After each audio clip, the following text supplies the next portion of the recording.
সকালে বিশ্রামগঞ্জ থানাধীন Don Bosco স্কুলের উল্টো দিকের গলি পথের এক বাড়িতে আগুন লাগে। বিদ্যুতের শর্ট সার্কিট থেকে এই অগ্নিকাণ্ডের সূত্রপাত বলে জানা গেছে।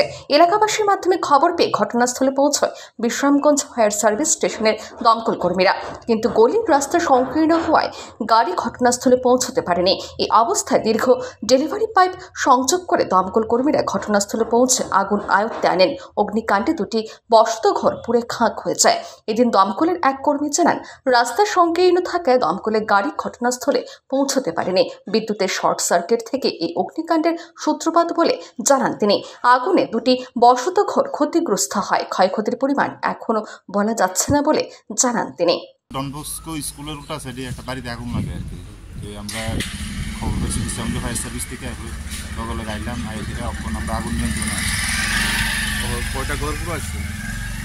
ঘর তো প্রায় এক দুইটা পুরো গেছে, এখন মোটামুটি সব কন্ট্রোল আছে।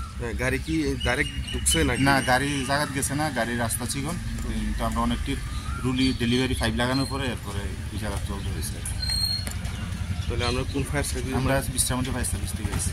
আমরা পরিচয়, আমার নাম রাকেশ চৌধুরী।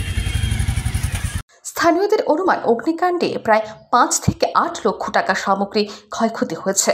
দমকল কর্মীরা তৎপরতার সাথে আগুন আয়ত্তে না আনতে পারলে ঘন বসতিপূর্ণ এলাকায় আগুন ছড়িয়ে পড়ার সম্ভাবনা ছিল বলে জানান স্থানীয়রা। Bureau report, RE news.